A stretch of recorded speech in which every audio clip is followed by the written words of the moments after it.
Ok, bonsoir messieurs, Parashat Korach, 5784. Alors la parasha elle commence. Vaïkach Korach ben Itzar ben Kehat ben Lévi Vedatan Vaviran ben Eliar Veon ben Pelet ben Reuven. Donc je répète, Vaïkach Korach, il a pris Korach ben Itzar, le fils de Itzar, ben Kehat, le fils de Kehat, ben Lévi, le fils de Lévi, Vedatan. Donc on s'arrête là. Et une première question, c'est on ne va pas jusqu'à Yaakov. On ne va pas jusqu'à Yaakov. Tu me fais toute la généalogie de Korach. Alors pourquoi vas-y, bon, jusqu'à Yaakov. Après que tu ne montes pas jouer à Avram Yitzhak, ça c'est peut-être d'accord. Mais Yaakov, il a donné tous ces enfants-là, il a donné Lévi, alors, je sais pas. Datan Vaviram, ceux qu'on connaît, les Réchaïm, Ben Eliav, On Ben Peleb, Ben Reuven. Très bien. Donc la première question, c'est comment ça se fait que Yaakov, il n'a pas voulu que il n'a pas voulu être marqué en tant que ascendant de Korach. Il a demandé à Kadosh Baruch Hu, je ne veux pas être associé à son nom. Pour quelle raison? Quelle gravité? Tellement, qu'est-ce qu'il y a comme gravité qu'est-ce qu'il a fait, de ce qu'il a fait Korach pour qu'il y ait une demande express de Yaakov de ne pas être mentionné.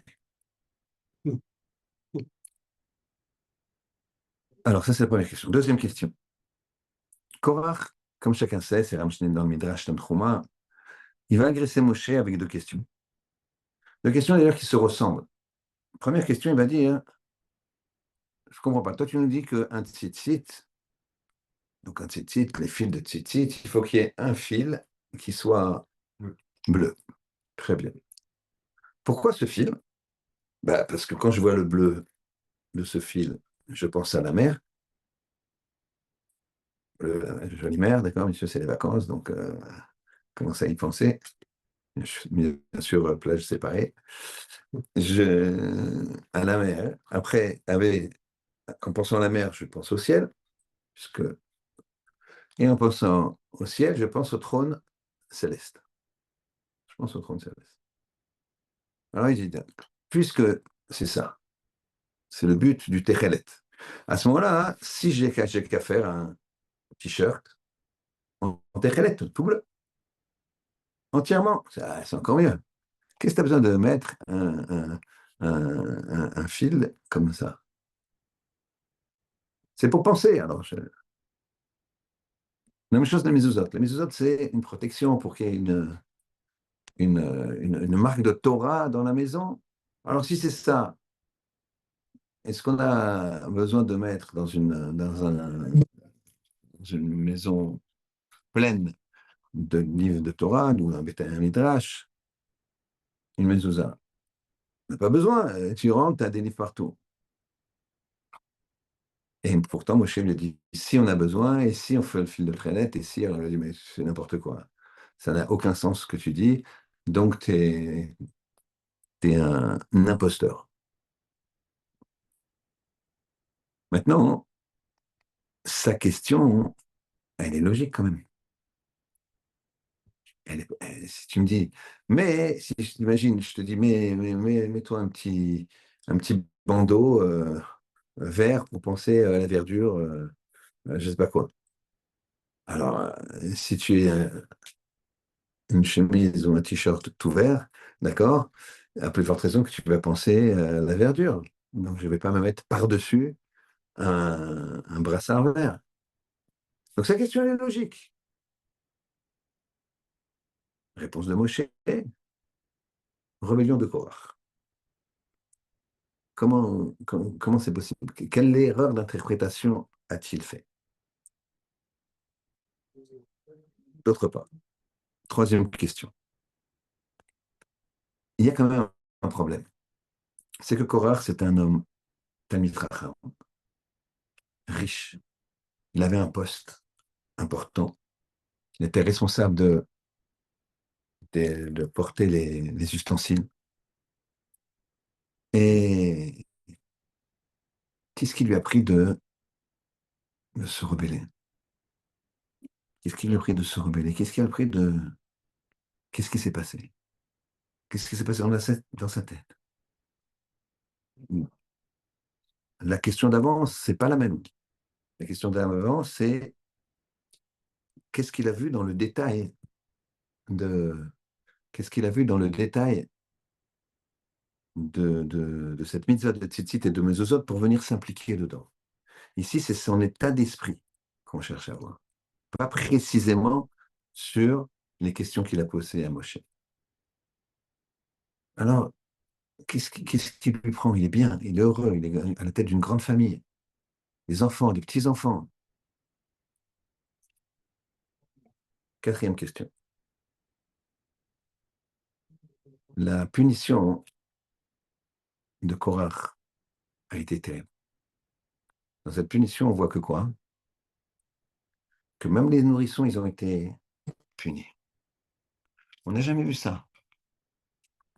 On n'a jamais vu une difficulté comme ça, une sévérité plutôt. C'est difficile, la difficulté, c'est difficile à comprendre. Comment des enfants, des nourrissons, un petit bébé mignon et tout, sont tous morts. Comment ça se... Il faut savoir que le Beddin d'ici, d'en bas, il punit pas avant la puberté. Un enfant qui n'est pas pubère, alors il n'est pas puni. Un enfant qui est pubère, il est puni par le Beddin d'ici. Donc un enfant qui est responsable, qui peut avoir une relation ou des choses comme ça, alors il est puni. C'est une définition. C'est quoi pubère? Je ne rentre pas dedans. En tout cas, c'est très jeune.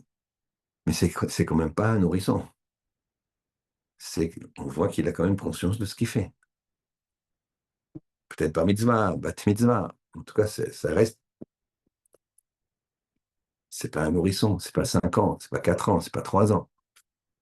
Et de Bedin d'en haut, c'est encore plus large. Que Bedin d'en haut, normalement, un homme il est puni qu'à partir de 20 ans. À 20 ans, hein, il y a quelque chose qui se passe chez l'homme, chez la femme, qui fait qu'il y a une responsabilité réelle maintenant. À 13 ans ou 12 ans, jusqu'à 12 ans ou 13 ans, il n'y avait que le Yetzer Hara.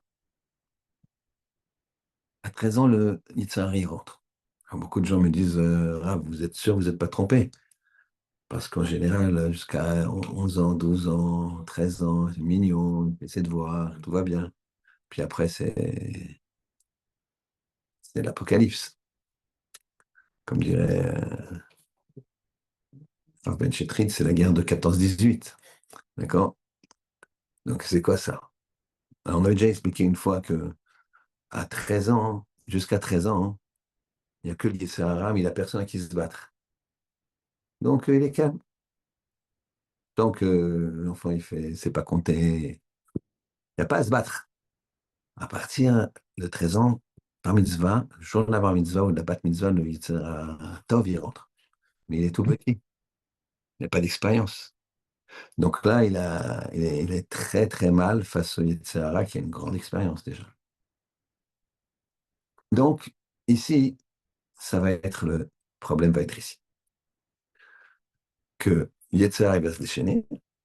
Donc, guerre de 14-18. Mais à 20 ans, on a déjà un peu rééquilibré quand même. D'accord? Donc, Beddin d'en haut, on ne punit pas avant 20 ans.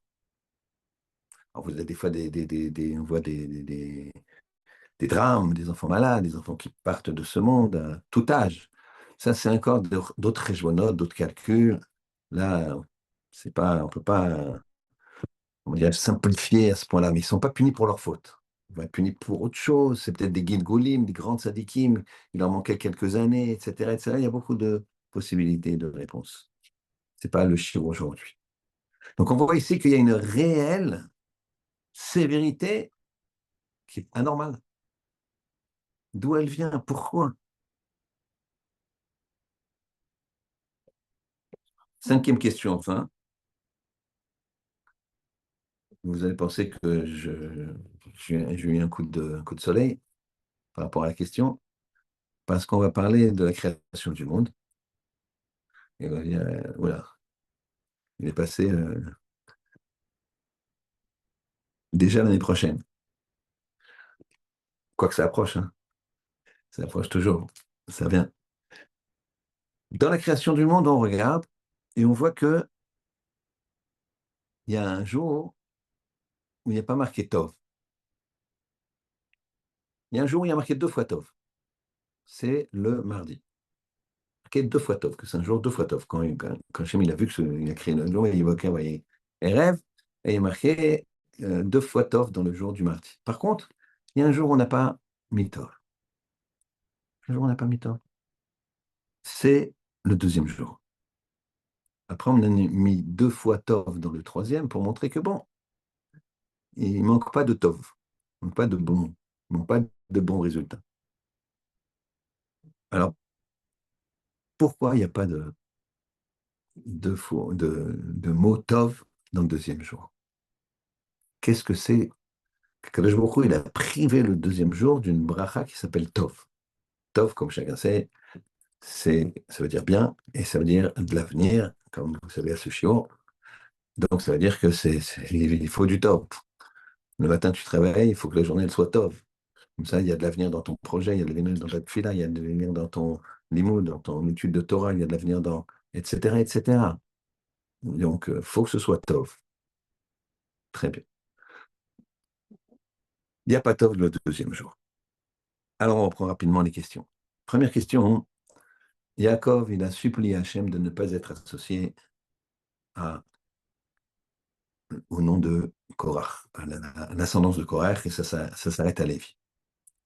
Deuxième question, Korach, il a agressé Moshe avec 2 questions qui sont Tzitzit et Mezuzot. Ces questions, elles sont logiques, d'accord? Puisqu'il dit que les Tzitzit, pourquoi faire un fil bleu, si tout le vêtement il est bleu? Pourquoi mettre une mezouza si toute la maison elle est remplie de livres de Sfarim?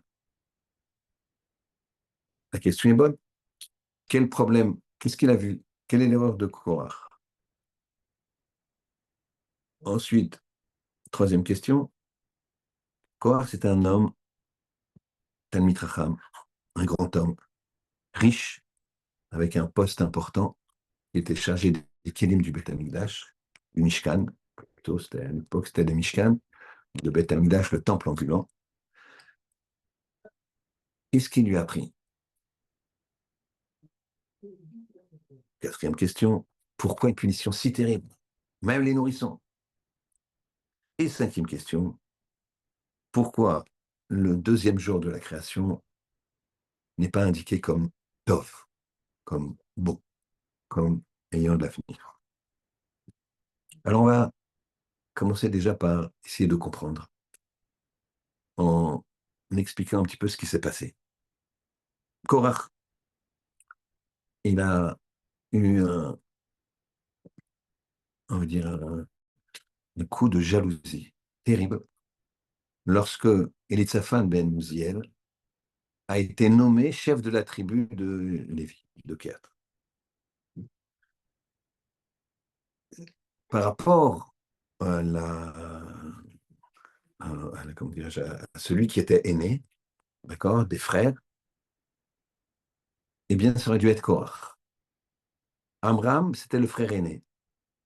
Donc, il a eu 2 enfants, Moshe et Aaron. Bon, Moshe, on va dire numéro 1 du régime, de la Knesset Aggedola, et Aaron, numéro 2.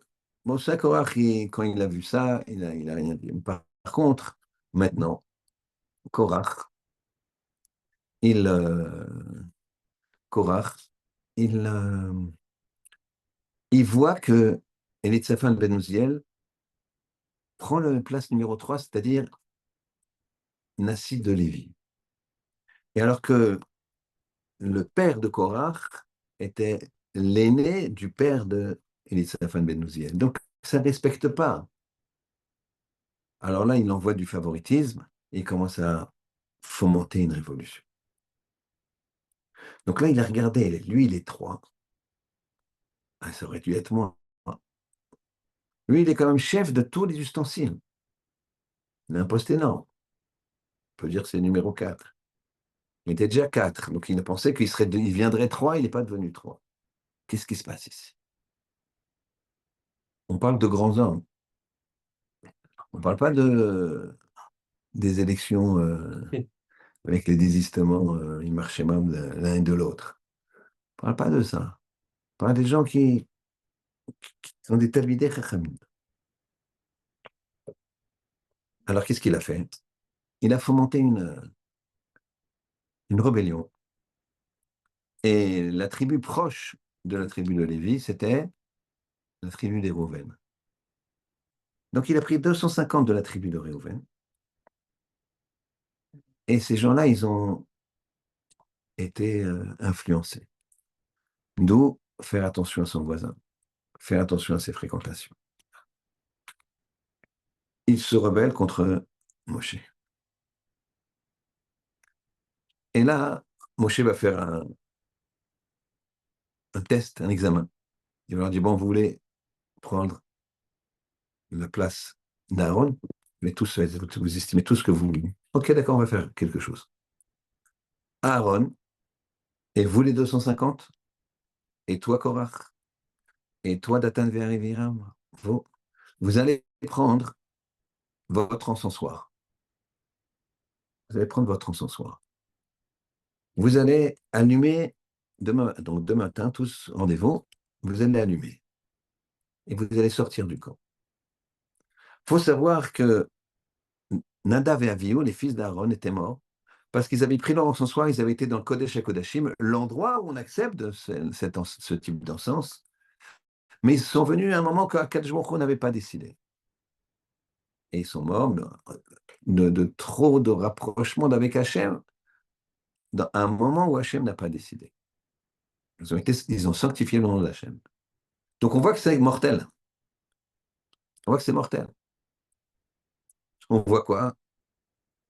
Que Aaron, lui, il a utilisé l'encens à plusieurs reprises et il n'est pas mort. Maintenant, Moshe les prévient.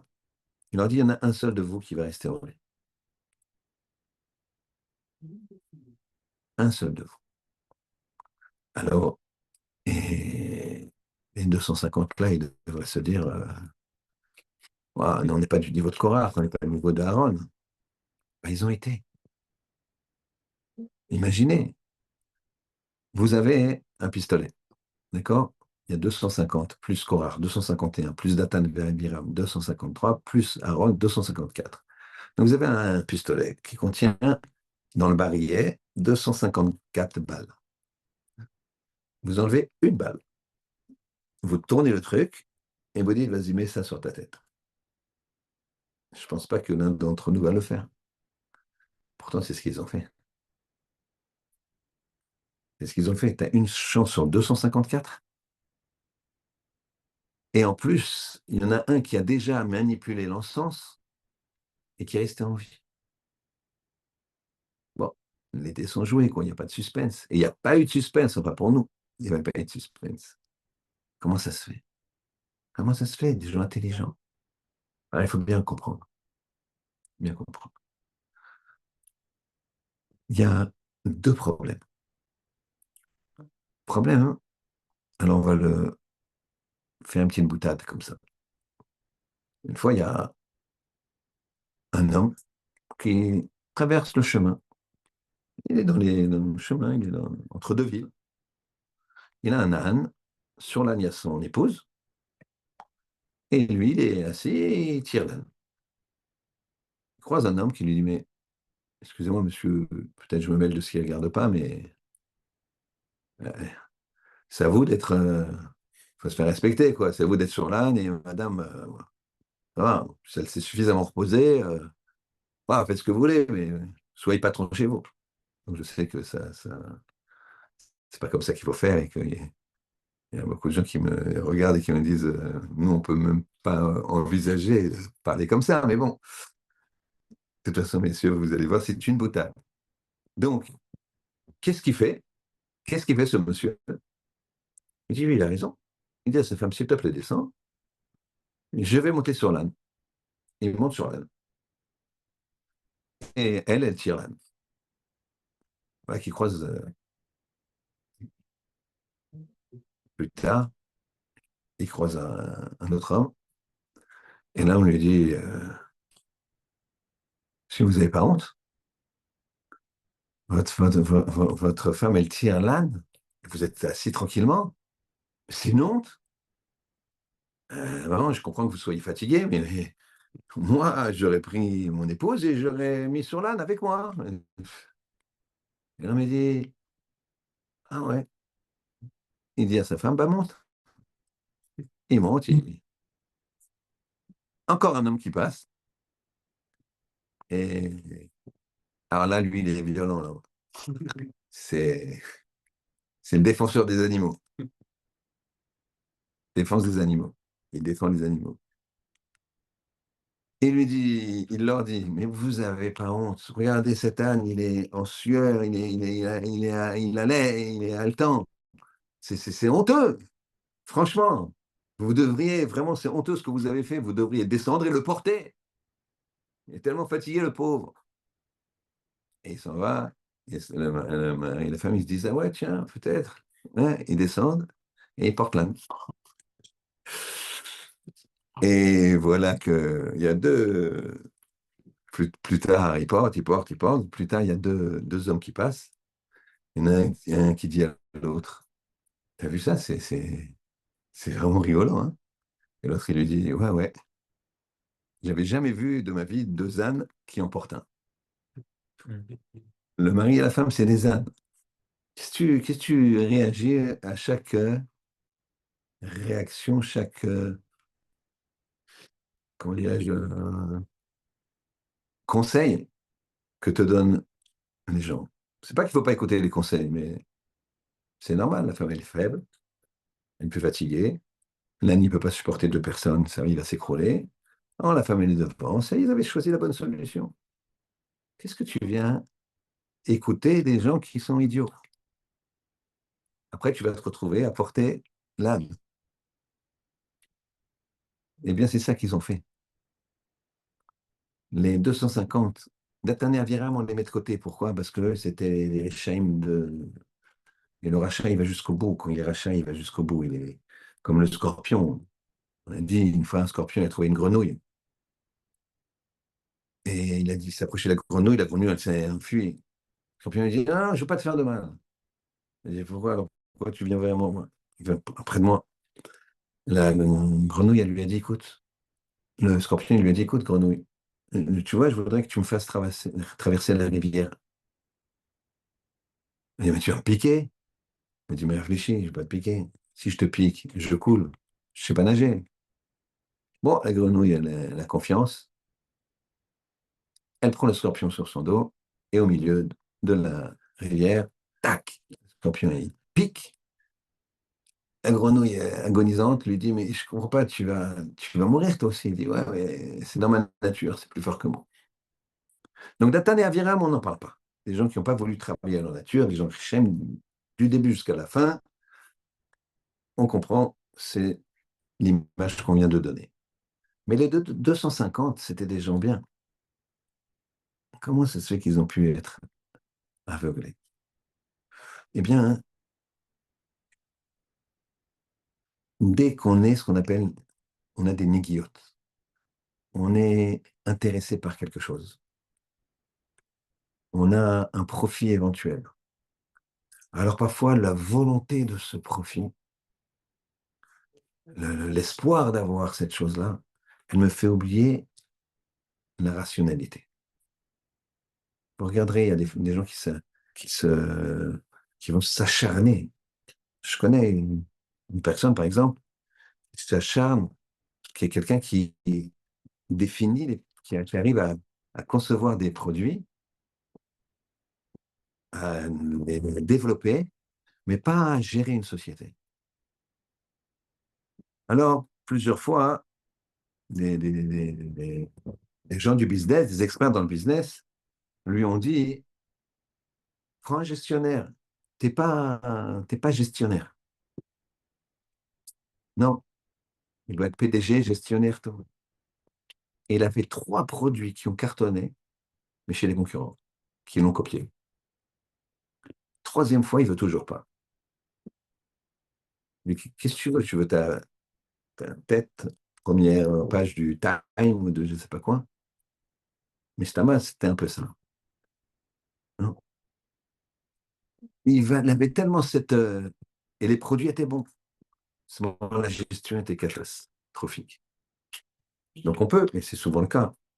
Les inventeurs ne sont pas les gestionnaires, ils ne savent pas faire, etc. Quelqu'un qui va développer une société, même en la prenant comme ça dans une direction comme ça de gestion financière, marketing, etc. Pour la développer, ce ne sera pas le même type de personne qui va, comment dirais-je, colmater les brèches quand la société elle coûte. Ce n'est pas le même qui peut développer que ça, souvent. Non, ce n'est pas le même type de personne. Et eux, ce n'étaient pas les types de personnes à être Cohen Gadol. Ils ont voulu, c'était le rêve. Alors ils ont oublié la cohérence. Ça, c'est quand on est Nogé Badavar. Alors, de la même façon que nous, il ne faut pas qu'on soit des ânes à écouter tout le monde, comme ce monsieur et sa femme. De la même façon, il faut qu'on fasse attention dans notre vie à ne pas être Nogé Badavar. C'est-à-dire, tu es à la choule et tu pries, tu as ton téléphone. Donc, ça veut dire que tu es avec le bon Dieu, et puis tu dis, peut-être j'ai un rendez-vous qui va venir, peut-être j'ai, je sais pas quoi, business, intérêt, football, peut-être PSG ils ont marqué, peut-être la France ils sont qualifiés. Ah, je peux pas attendre la fin de la fila. Déjà, je viens à la fila et je rate la mi-temps. Je rate parce que c'est la mi-temps déjà, Hachem, je suis content. Oui, peut-être c'est un effort, tu as raison. Tu as raison, si, c'est un effort, pas de problème. Mais t'es Nogué Badavar, donc ta fila, elle aurait pu être très bien. Il y a un temps pour tout. Quand on est Nogué Badavar, c'est touché par la chose, c'est-à-dire intéressé. Ça, les pots de vin. Le gars, il veut pas. Tu donnes un pot de vin, il est intéressé. Tu donnes de l'argent, il est intéressé. Tu le rends au gars Badava, il a plus de. Bien sûr, monsieur, bien sûr, le projet est bien, bien sûr, je prends. Le projet est nul. Tu mets en péril la société, tu mets en péril. C'est pas grave.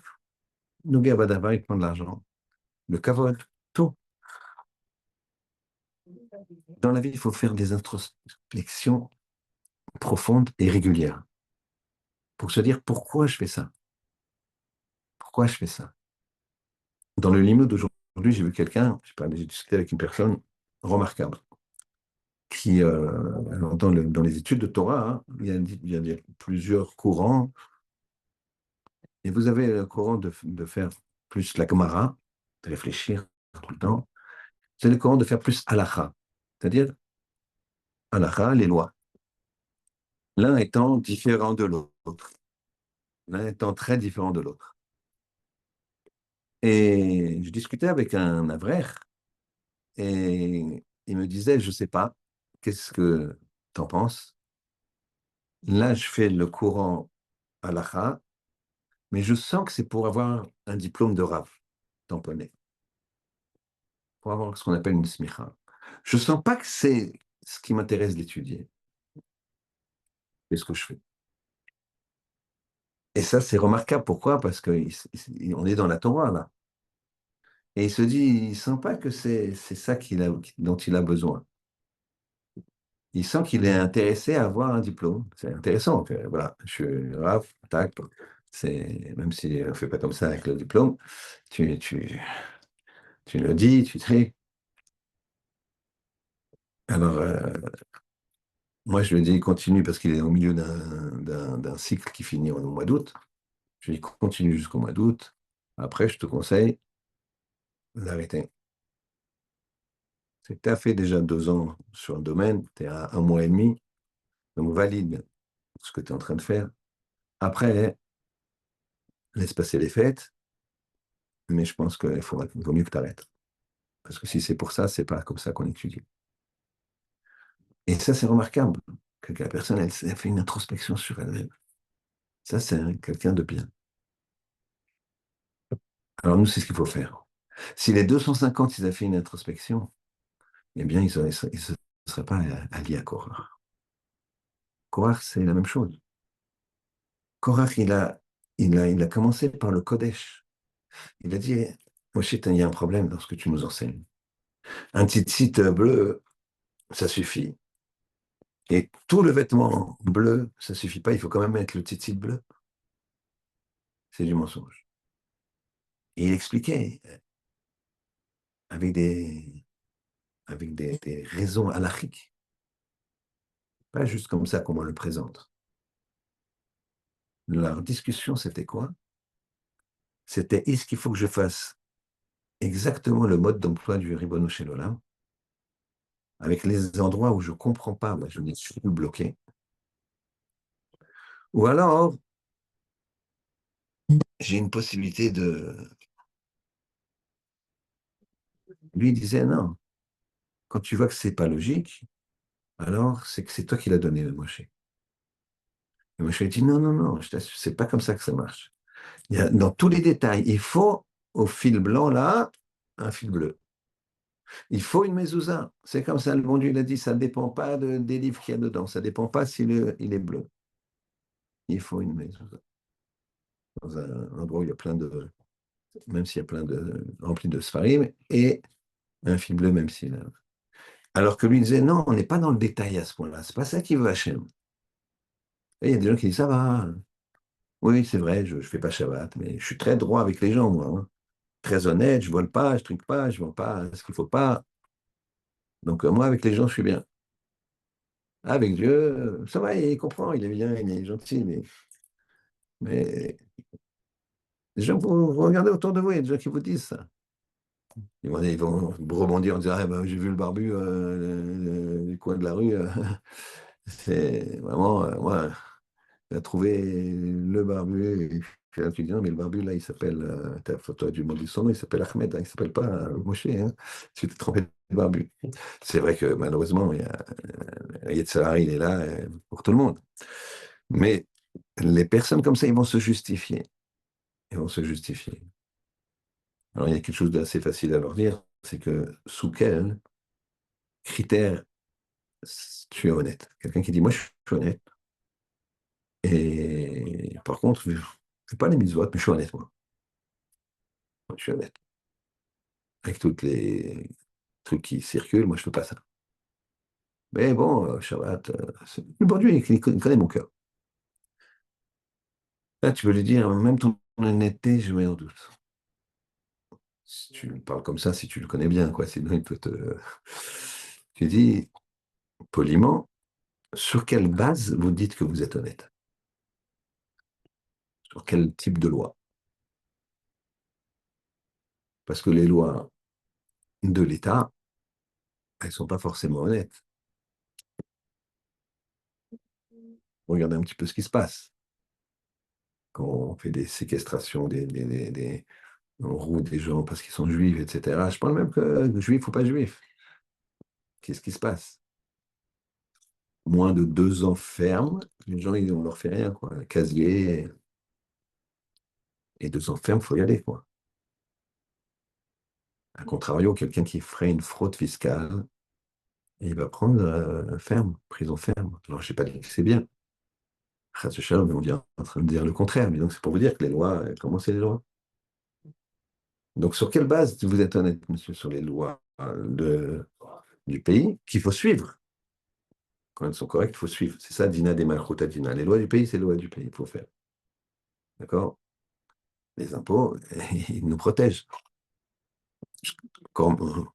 Jusqu'à présent. On va voir ce qu'il en est.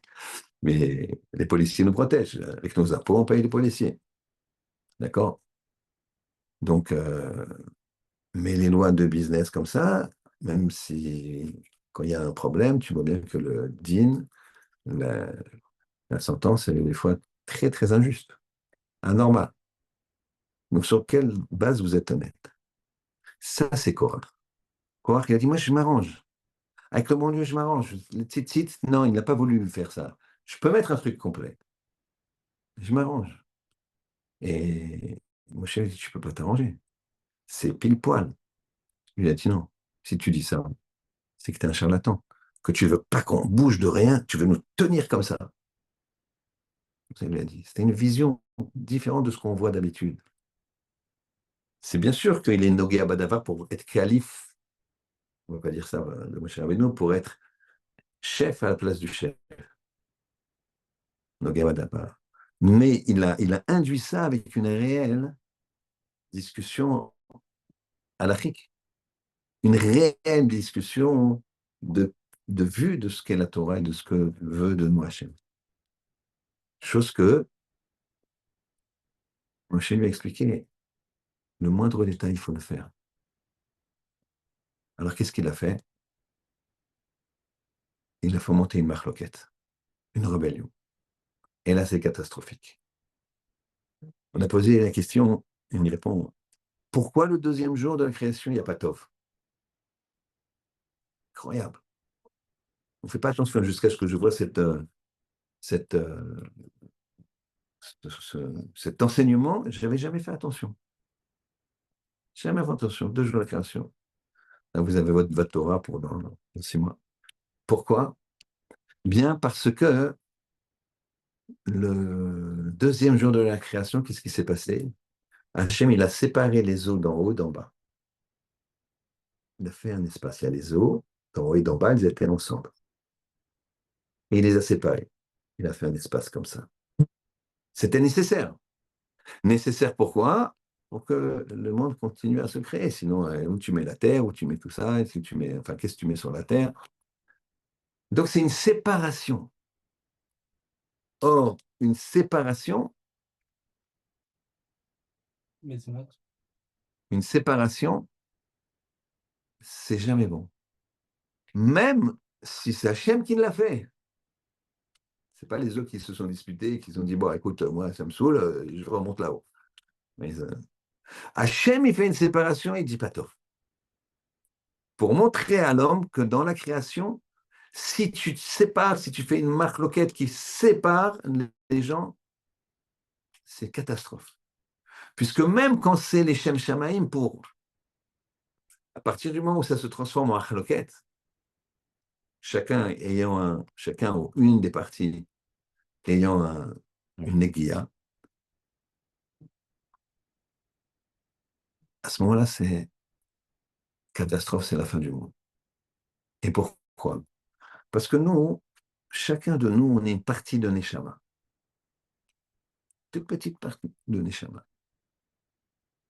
De Adam Arishon et donc de souffle divin, puisque Neshama d'Adam Arishon, c'est Hachem, il a soufflé dans une terre, il a façonné l'homme, il a soufflé dans son nez, ça c'est Midrash et Rashi, et l'homme il a fait comme ça, vous savez, quand vous faites un enfant, vous soufflez sur un enfant, il ne faut pas faire ça, mais quand il a un souffle, l'enfant, le bébé, il va faire comme ça, il va. Pourquoi? Parce que vous lui avez insoufflé. Comme nous, d'ailleurs, si on prend un grand coup de vent, ça sera pareil.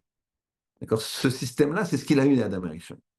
Sauf que le vent qu'il a eu, c'était Akadosh Baruch Hu. Le souffle, c'était Akadosh Baruch Hu.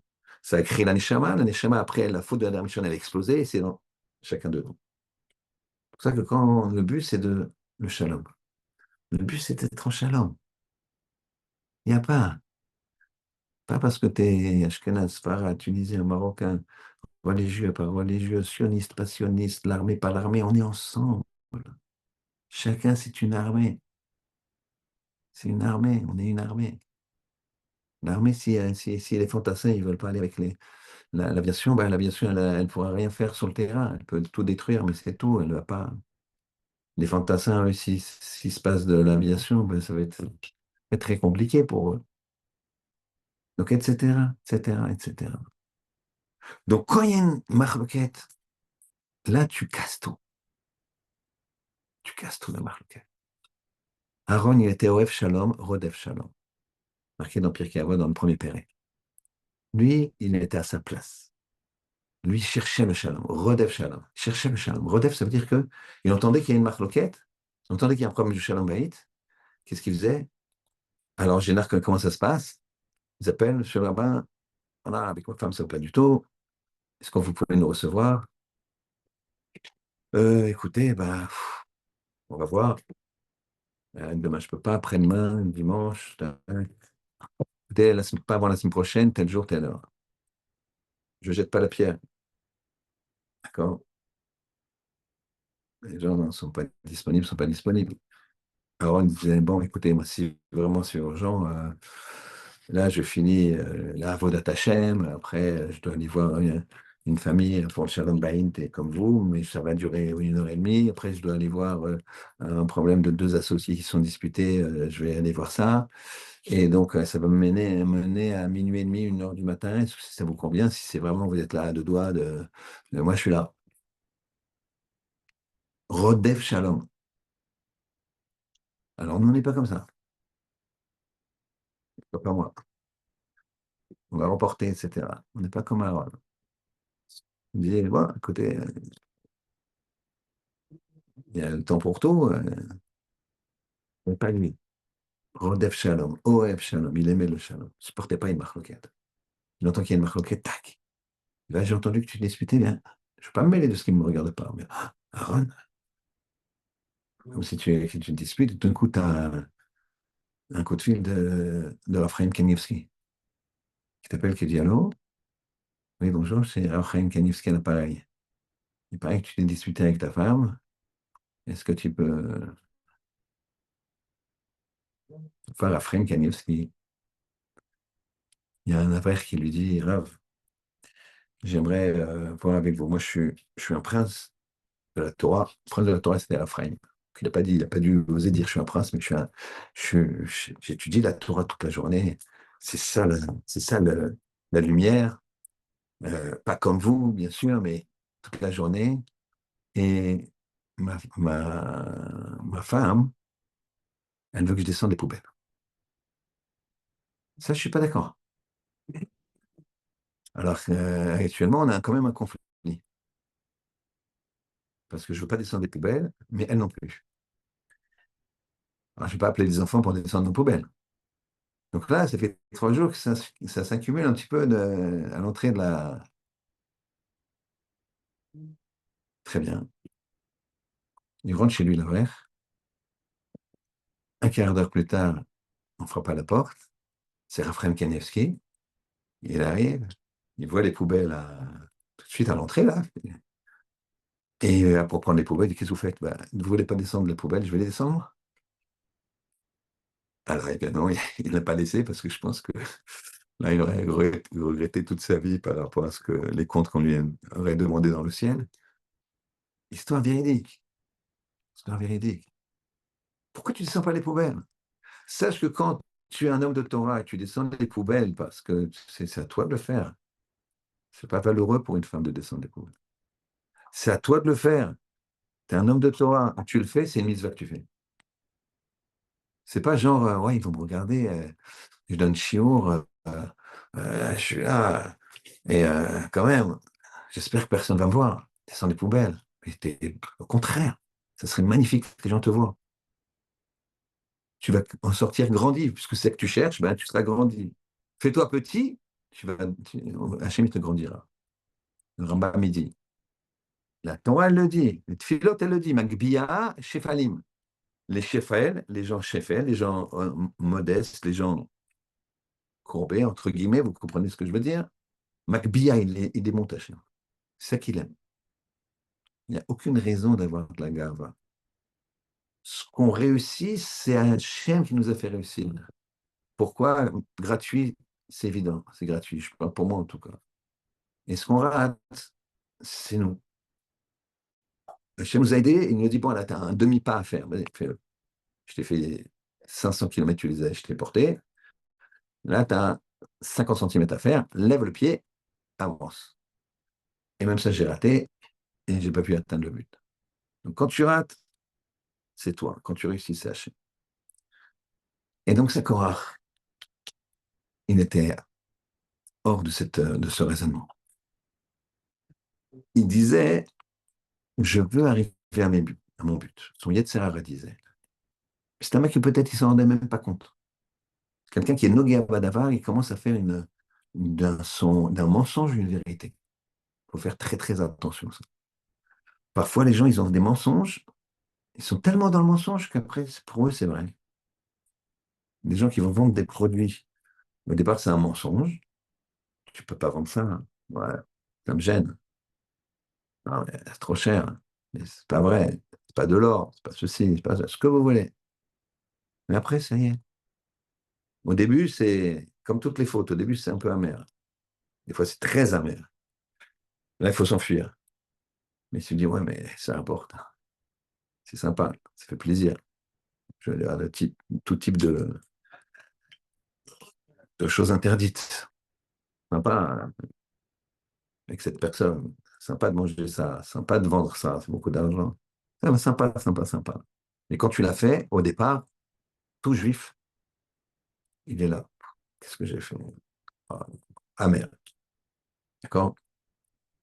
Demande à une femme qui est au régime. Elle a craqué sur un gâteau de chocolat comme ça. Ou un homme qui est au régime. Il a craqué. Et ah zut, j'aurais pas dû craquer. D'accord?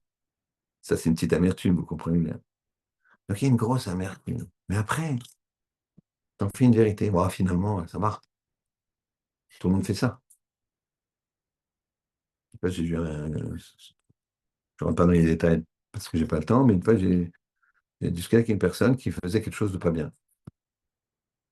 Et je lui ai dit, c'est pas bien ce que tu fais. Vous savez ce qu'il m'a répondu? Je sais, mais tous mes concurrents le font, donc cette chose pas bien, ils le font, donc je ne vois pas pourquoi je ne le ferais pas. C'est un argument de vente.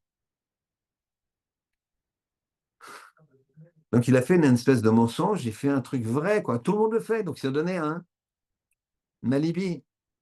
Et il s'en fait une vérité après. Bah, tout le monde fait ça. Tout le monde fait ça. Et ça dépend où tu mets le curseur. Et le problème de ce genre de curseur, c'est que des fois, c'est pas correct. C'est pas le vol à main armée, mais c'est du vol quand même. Mais le gars, il va te dire, ouais, tout le monde fait ça, ça va. Mais après, ça monte.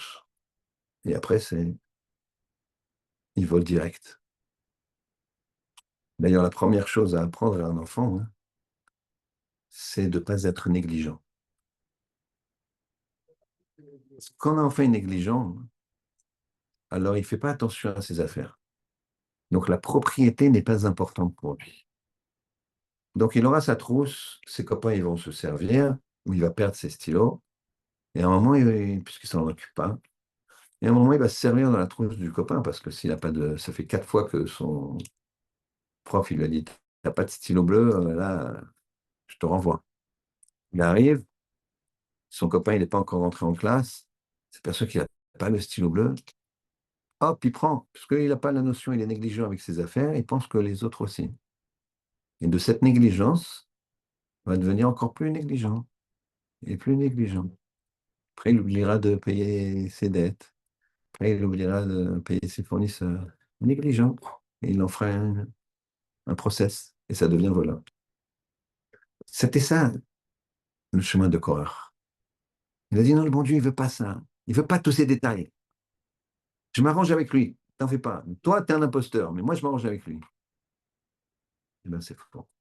La bataille, qu'on sache pas faire les détails, qu'on n'aille pas jusqu'au détail, c'est une possibilité. On sait pas, mais qu'on ne dise pas que c'est faux. D'accord?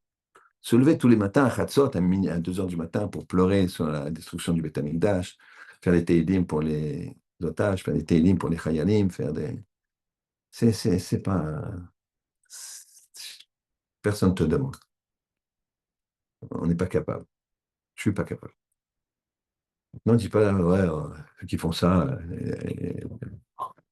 ils se prennent pour qui? Pourquoi tu dis ça? T'es pas capable, alors tu casses l'autre. Je veux dire, moi, non, c'est un détail, c'est pas très important. Qu'est-ce que tu sais que c'est pas important? C'est un moment où dans tout le pays, tout le monde dort. Et lui, il se réveille, il fait des télim, il pleure, après, il étudie. Ce type-là, peut-être, il porte le monde. Et toi, tu dis, bah, c'est un illuminé.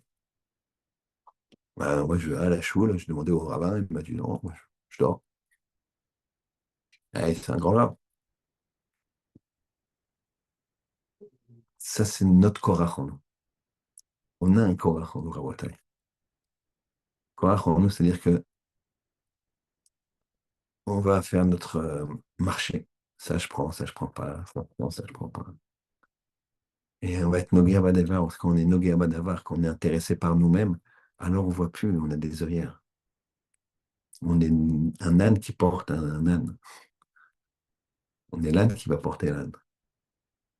qu'on est des œillères, parce qu'on veut plaire à tout le monde. Et ça ne fonctionne pas. Et ça mène à la marloquette. Et quand ça amène à la marloquette, c'est l'explosion. C'est la punition. Terrible. Et c'est pour ça que même les nourrissons, ils sont morts. On n'a jamais vu ça. La réponse à la question de dire pourquoi il y a une telle sévérité dans la punition, les nourrissons, les femmes, les enfants, les vieillards, tous de leur famille, tous, la marloquette. Nos neshamot, elles doivent être, c'est la même, elles doivent être unies, elles doivent être en shalom.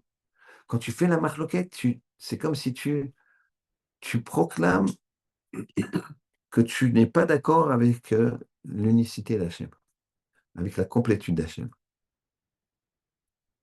Parce que tu te sépares de ton prochain, qui est en fait, qui fait une part d'unité avec toi. Et donc ça, c'est comme si tu touchais à la création. Mais il n'y a que Hachem qui peut faire une séparation, et pour le bien, mais il ne l'amène quand même pas à appeler bien. Pour que nous, on regarde, on voit que ce n'est pas marqué Tov dans le deuxième jour. Et on se dit, pourquoi ce n'est pas marqué Tov? Tout ce qu'il fait Hachem, c'est Tov. Odol Hachem, qui Tov. Hachem, il est Tov, Tov, Tov, Tov. Pourquoi là, il y a un Tov qui est enlevé? Pourquoi Hachem, il a enlevé un Tov? Il va remettre deux Tov le lendemain, pour équilibrer, que tout est Tov. Mais pourquoi tu me l'as enlevé et tu me l'as remis? Donc, ouf. Mais tu ne l'as pas mis sur ce jour-là, tu en as mis deux sur mardi, sur le troisième jour. Sur le deuxième jour, eh ben, il n'y a pas Tov, c'est la marloquette. Marloquette, même si c'est constructif, même s'il fallait séparer les eaux d'en haut et les eaux d'en bas, marloquette, il n'y a pas, séparation, il n'y a pas. Des fois, c'est une solution, mais c'est triste. Un divorce, ça peut être une solution. Il n'y a pas, ils n'arrivent pas. Ils n'arrivent pas, peu importe le cas. C'est dommage. Parce que si Hachem a mis donné Shamot, c'est pour travailler, travailler, travailler. C'est dur, il faut travailler, travailler pour la rendre heureux l'autre. L'autre qui trouve encore heureux, je rends heureux, on avance, on avance. Si chacun il veut pour lui, alors c'est pareil. Donc il va d'avoir. Moi, je veux cet homme-là parce qu'il a de l'argent, parce qu'il est ceci, parce qu'il est cela. Moi, je veux cette fille-là parce qu'elle est jolie, parce qu'elle est gracieuse et elle me plaît. Bon, alors tu veux manger, tu veux consommer, quoi. Je ne dois pas dire ça. Moi, je veux construire un couple. Je pense que cette femme, je suis à même de la rendre heureuse. Ça. Et donc, c'est ce qu'il me faut. On va construire ensemble. Et si je suis nogué à Badabar, je veux, hop, je prends et je mange. Ben, ça, il n'y a aucune construction possible. Parce que c'est moi, moi, moi. L'autre, il va pas accepter. L'erreur de Korach, c'est ça. Et l'erreur des 250, ils ont été aveuglés. Ils ont tiré la balle. 255 balles, t'en enlèves une seule. 254. Tu tires ou pas? C'est pas raisonnable. Et on parle de gens extraordinaires. Donc, l'unité des hommes, ça fait le shalom. Le shalom, c'est un nom d'Hachem. Donc, Kaviachol, si on peut oser s'exprimer ainsi, quand il y a une dispute, tu casses le shalom. C'est un nom d'Hachem que tu ne peux pas le fragiliser. Je ne peux pas me permettre de dire ça, mais ça veut dire que tu enlèves le shalom. Il s'enlève. De la création, il s'enlève. Il s'éloigne. Il s'éloigne. Marloquette, il s'éloigne. Donc, il faut tout faire pour le shalom. Et Korach, il a fait le contraire. Séparation Marloquette. Alors là, il n'y a aucun tov. J'enlève tout le tov. Donc, le tov des enfants, il n'y a plus. Il n'y a plus le tov des enfants. Il n'y aura plus d'avenir pour eux. Donc, ça s'arrête. Il n'y a que ces fils qui ont fait, au dernier moment, ils se sont accrochés, ils ont fait tchouva, qui ont pu survivre. Parce qu'ils ont fait tchouva. Parce qu'ils ont regretté. Ils se sont dit, on n'aurait pas dû. Pourquoi on a fait ça? La querelle, c'est terrible. On a le principe de teshuva. C'est un principe qu'on peut faire teshuva de tout, mais ça ne veut pas dire qu'on est pardonné de tout. Et que tu peux faire des choses, une personne peut faire des choses très graves. Alors elle va faire teshuva. Alors Hachem va attendre, va accepter, mais c'est pas forcément qu'il va s'en sortir. Un exemple dans la Gemara, hein, il y a un arabe qui s'appelait Eliezer ben Bourdaya. Eliezer ben Bourdaya, c'était l'homme le plus dépravé de la terre. C'est un homme qui avait connu toutes les. Il nous dit ça, on va dire c'est impossible, mais comme ça nous dit la Gemara, il avait connu toutes les filles qui se vendaient, il les avait connues. Un jour, il s'est passé quelque chose, il a fait quelque chose. Il n'a pas arrivé, il a demandé aux cieux, priez pour moi, qu'est-ce que je vais faire? Les cieux lui ont répondu, ils lui ont dit, nous, on a 6 000 ans d'existence, on a très très peur que ça arrive bientôt la fin, donc on prie pour nous, toi tu t'occupes de toi. Il a demandé à la terre, pareil, à la mer, pareil. Donc, il a dit, ça dépend que de moi. Il a mis sa tête entre les genoux et il a fait teshuva, teshuva, teshuva, teshuva, teshuva, jusqu'à mourir, jusqu'à ce que sa neshama, elle parte. Elle ne peut plus rester dans un corps aussi. Il a purifié sa neshama en pleurant, pleurant, pleurant, des jours et des jours et des jours, jusqu'à ce que sa neshama, elle était pure et elle ne pouvait plus supporter de rester dans un corps qui était sale, qui était abîmé. Donc il est mort. Il y a une batte-colle qui est sortie, une voix du ciel qui est sortie. Rabbi Eliezer ben Bordaya, yesh chelek leolam haba. Il a une part au olam haba. Les Talmidim de Rabbi, ils ont dit qu'il soit Mezouman en plus, c'est pas une part. Mezouman, Ah, il est invité. Et il passe pas par la case Karcher, eau ou feu, je sais pas. Mais bon, personne n'y aille. D'accord? Qui s'appelle Guénam, qui s'appelle l'enfer. Il n'est pas passé par cette case-là de purification. Il est passé direct. Donc c'est énorme. Et Rabbi Akiba, il est passé direct. En réalité, de Rabbi, qui ont entendu cette voix-là, ils ont dit à Rabbi, je ne comprends pas, Rabbi, notre maître, soit invité au Léolam Abba, il a tellement fait de chouva que cette chouva, elle n'a pas été écoutée. Ici, il est mort. Mais là-haut, c'est le top. C'est ça que je vous dis, la chouva, quand je dis qu'elle n'est pas écoutée, c'est dans ce monde-là. Hein. C'est-à-dire qu'elle est écoutée. Mais c'est un projet plus tard. Il y a des fois, il y a des points de non-retour. Il y a des points de non-retour. D'accord? Mais en général, c'est des fautes. Il faut déjà le faire. Il faut être fort pour faire des points de non-retour. Il y a un jour, je connais personne qui aurait fait ça. Je parle de point de non-retour, c'est lui, c'est quelqu'un qui aurait tué des juifs, etc. C'est un point de non-retour. Mais maintenant, il fait tchouba, tchouba, tchouba. Là-haut, je ne sais pas ce qui se passe. Ici, on tue. Pas de tchouba, quoi. Ici, il va payer. D'accord? Alors, il me dit, pourquoi Rabbi, tu l'appelles Rabbi? Pourquoi on l'appelait Rabbi là-haut? Qui n'est pas là-bas qui soit Mezoman Olam Abba? D'accord? Que tu l'appelles Rabbi? Il a dit, Rabbi, il a dit, un Rabbi, c'est quoi? C'est quelqu'un qui montre un chemin. Et que tu peux être Rabbi. Tu es Rabbi. Vous pouvez être Rabbi. Je suis Rabbi dans ce que je fais. Je montre un chemin. Je suis un étudiant qui ne va pas aller en boîte, qui ne va pas s'amuser, qui va se préserver pour son mariage, ce qui donnera toute la grandeur à son mariage. Ce que les autres ne se rendent malheureusement pas compte, mais encore une fois, chacun, c'est très très difficile de nos jours. Eh bien, c'est un Rabbi. Ce qu'il leur a expliqué. Lui, il a montré que même de là, tu peux faire tes choses. Même de là, le gars, c'est le dépravé total. Bien sûr, le projet dans cette vie-là, il va être compliqué. Mais là-haut, c'est parfait.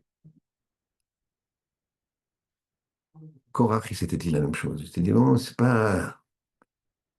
Mais de toute façon, je vais gagner. Parce qu'il a vu par Ruach HaKodesh que dans sa descendance, il y aurait Shmuel, un prophète. Et donc, il se dit, bah, j'ai raison. Là aussi, il s'est trompé. Tu ne peux pas imaginer qu'un de tes fils va faire tchouva et qu'il descendra de ton fils, mais pas de toi. Enfin, de toi, mais toi, tu n'as pas raison. Il n'a pas pu s'imaginer ça. Il n'a pas pu s'imaginer ça. Dans la vie, un, tout moment, un homme il peut se réveiller. Même, même au moment de mourir. J'ai vu une histoire extraordinaire. On va se- le- Une fois, il y avait un juge à Tel Aviv, un juge qui est un juge dans le social, pas du tout religieux, Ashkenaz, et pas du tout, du tout, du tout religieux, et élevé comme un laïc total. Et ce qu'il doit juger, c'est l'affaire suivante. Il y a un couple de religieux d'Avrechim. Le mari était Avrer d'une quarantaine d'années avec 8 enfants qui, euh, qui ont péri dans un accident de voiture. Le frère de cette personne a deux, trois enfants. Il a le même âge, plus ou moins le même âge. Il a deux, trois enfants. Et ces enfants, ils sont copains avec les autres enfants du même âge. Et il dit, moi, je prends tous les enfants je prends les enfants de mon frère. On ne va pas les mettre, au moins, on habitait l'un en face de l'autre.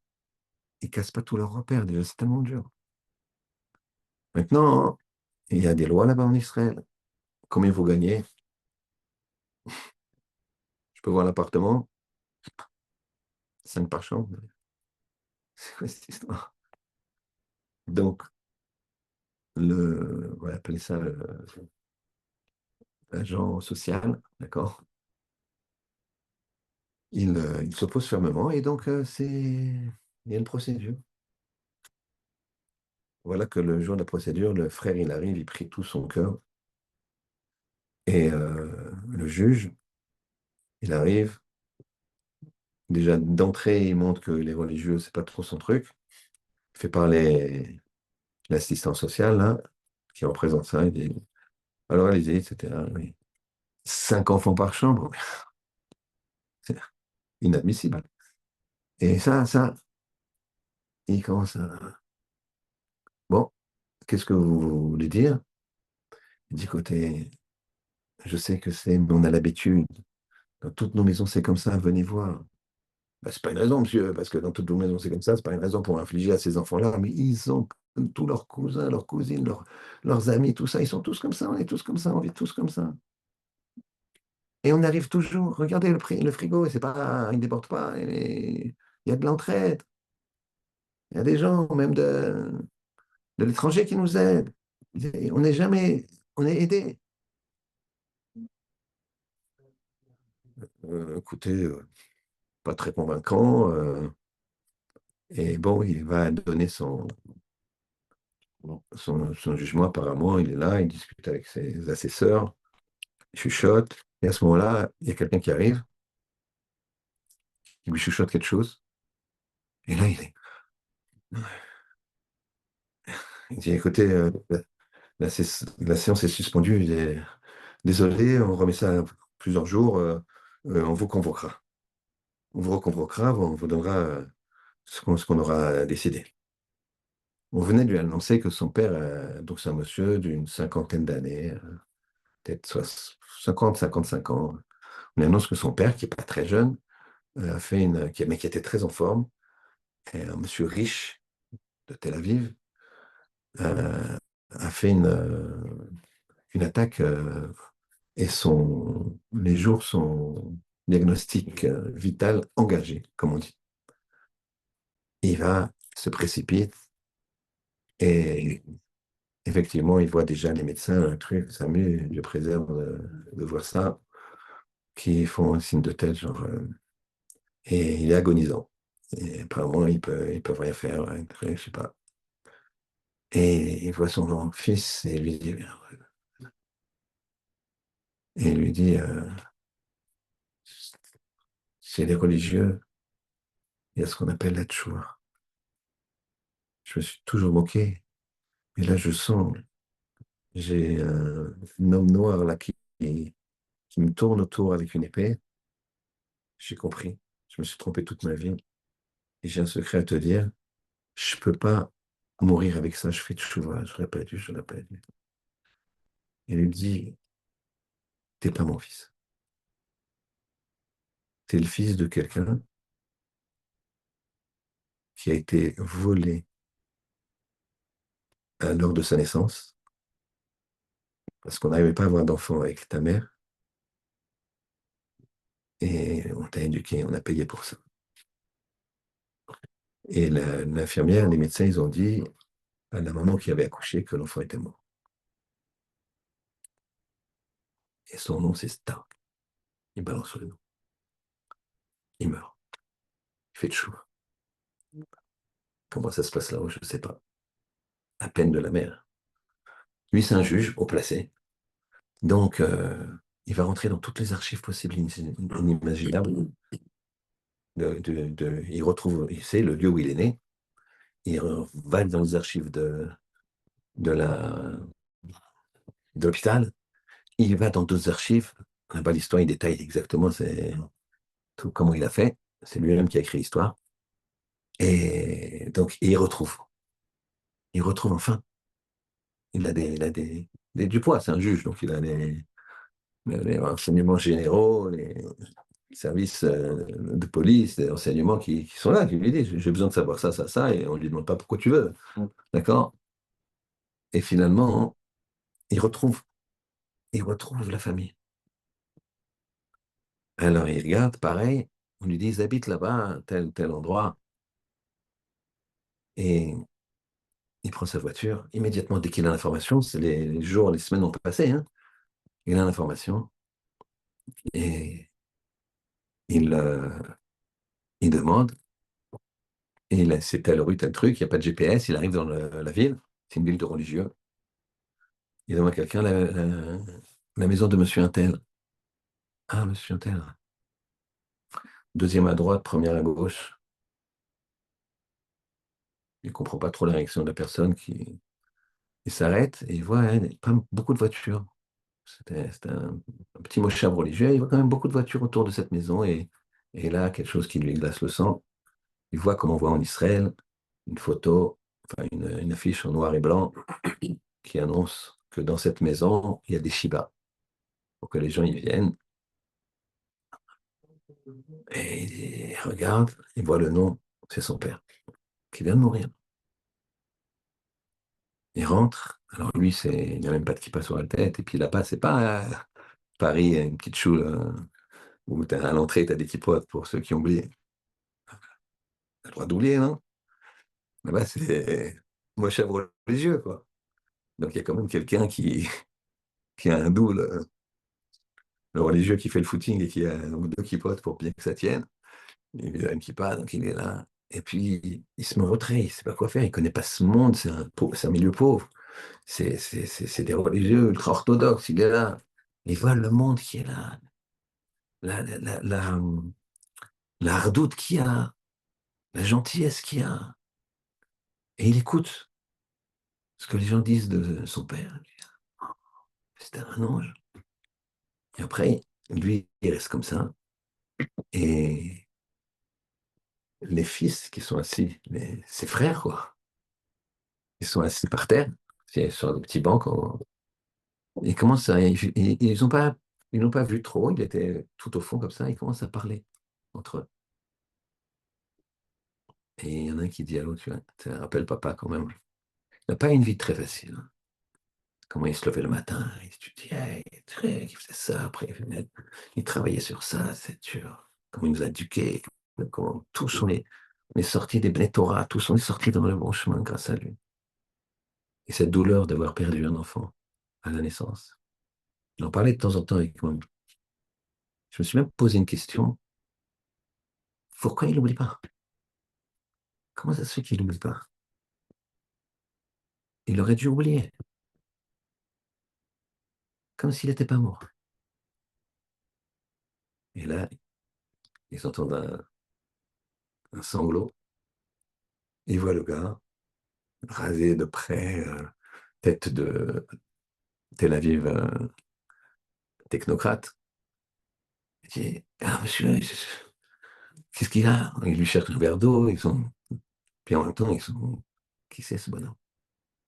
Ouais, une fois qu'il s'est calmé, il lui demande, vous étiez. Vous avez peut-être travaillé avec notre père, ou vous l'avez connu quand vous étiez jeune. Il se disait, d'où il vient, lui? Il dit non, c'était mon père. Alors là, c'est eux qui éclatent en sanglots. Et il lui dit, mais quand, qu'est-ce qui s'est passé? Alors il leur explique. Il leur explique tout. Vous savez que ça, c'était pas une fois ou deux fois ou trois fois. Il y avait un vrai scandale avec les juifs yéménites, notamment. Les juifs yéménites, quand ils venaient, prenaient les enfants. C'est une histoire sombre de l'histoire, mais comme ça. Maintenant, lui, il s'en va. Il dit, on restera en contact. Bon, qu'est-ce qu'ils vont se dire? Un peu compliqué, mais il s'en va. Et le lendemain, ou le surlendemain, on lui dit, votre honneur, vous avez dans les affaires à juger aujourd'hui, vous avez l'affaire l'histoire du frère là, qui veut prendre ses 8 enfants, un truc ridicule. Et par contre, il y a l'assistance sociale qui a déjà toute une liste de personnes, des gens riches qui ont tout ce qu'il faut et qui n'ont pas d'enfants ou un enfant qui est déjà grand. Donc, ça a été trié sur le volet. On va bien s'occuper de ces enfants-là. Et le juge qui dit, OK, on va. Le frère, il arrive et il s'attend au pire. L'assistant social, il est content. Et le juge, vous imaginez bien que il a dit au frère, vous avez mon accord, 100%, et on est là pour vous aider. Ça, c'est parce qu'une personne, elle a fait tchouva une seconde avant la mort. Comment ça se passe avec lui, je ne peux pas vous dire. La peine qu'il a fait, comment là-haut. Il a dû avoir des remords, je ne sais pas, je sais pas. Il a fait tchouva. Une seconde avant la mort, il a fait tchouva. Maintenant, cet homme-là, il va changer sa vie. Ça a changé la vie de 8 enfants, qui seraient terminés des enfants pas dans la religion. Des enfants qui allaient manger pas cachère, des enfants qui allaient. C'est des 8 enfants. Les enfants de Korach, ils ont fait tchouva. Grâce à eux, il y a eu Shmuel. C'est-à-dire que c'est toujours temps de faire tchouva. Toujours temps. Après, comment ça se passe? Il meurt quand même, il meurt pas. Mais elle marche, la tchouva. La tchouva, elle marche. Donc, quand il y a une dispute, on a cassé des choses. On a cassé le shalom, on a cassé ce nom d'Hachem. Entre guillemets. La capacité qu'on a de l'assombrir, de l'éloigner. Et avec la tchouva, eh bien, on le remet. Regardez autour de vous les gens avec lesquels vous êtes disputés, les gens avec qui il y a un conflit d'argent. Il faut l'enlever, ça. Les gens qui ont eu une fiancée, puis ça s'est pas mal terminé. Ça s'est mal terminé. Ils ont dit à cette fiancée, bon, finalement, ça ne m'intéresse pas. Elle dit, ah, mais quand même, comme ça, tu peux. Non, ça y est, tac, t'as fait de la peine. Un employeur avec un patron avec un employeur. Regarde tout ce qu'il faut faire attention pour qu'il y ait le shalom. Alors qu'Hachem, il fasse que quoi? Que quand on prend conscience que quand il y a le shalom, même si c'est après la machloquette, qui est terrible, c'est du feu, tout, ça dévore tout. Mais si je mets le shalom, je le remets à la fin, et ben je reconstruis tout. Au fait, je peux reconstruire tout. Et tu es un exemple. Tu deviens un rabbi. Même dans le pire des hommes qui fait tchouva, qui change de chemin, il dit, moi, je fais plus ça. Mais attends, tu fais partie de la bande. Monsieur, c'est plus pour moi. Bah, tu sais, si la police vient, tu es coupable aussi. Je fais plus. Je fais plus d'arnaque. Je fais plus de trucs. Je vends plus ces produits. Je veux plus de. Je fais tchouva. Bah, t'es rabbi. Voilà, cet escroc, il est rabbi. Il est rabbi parce qu'il a fait tchouva. Rabbi Eliezer ben Dodaï, il s'appelait Rabbi Eliezer ben Dodaï. Il n'y a jamais de point de non-rupture. Parfois, c'est fatal, mais je vous dis, il faut faire vraiment énorme pour que ce soit fatal. Mais ce qui attend en haut, c'est sûr que c'est bien. Et parfois, le 99% des cas, même dans ce monde-là, hein, ça s'arrange. Et à quel exemple on peut voir ça? Dans l'exemple de la construction du monde, où Hachem, il a dit, là, c'est pas tov. Séparation des cieux d'en bas et des cieux d'en haut, c'est pas tov. C'est pas tov. Mais, comme ça va servir finalement pour le tov, alors le deuxième jour, le troisième jour, le jour d'après, il est deux fois tov. C'est-à-dire que c'est une réparation. Là, tu vois que c'est une possibilité de réparer. Même si c'est pas tov, il n'y a pas d'avenir. Ce que tu as fait, ce que tu as pensé, ce que tu as touché, ce que tu as mangé, il n'y a pas d'avenir. Eh bien, si tu fais tchouva, tu le récupères cet avenir. Le lendemain, le surlendemain, mais tu le récupères. Qu'Hachem il fasse qu'on fuit la marloquette, qu'on ne soit pas nogué à badavar, qu'on fasse attention, qu'on se fasse une introspection, et qu'à tout moment on fait tchouva, à tout moment on peut revenir vers Hachem dans la plus grande satisfaction du Ribbon Shalom, du Créateur, et que sachez que le but de la vie, c'est de le dévoiler. Alors qu'Hachem nous permet d'être toujours un vecteur de Kiddush Hachem. Oui. Shabbat Shalom. Amen. D'accord.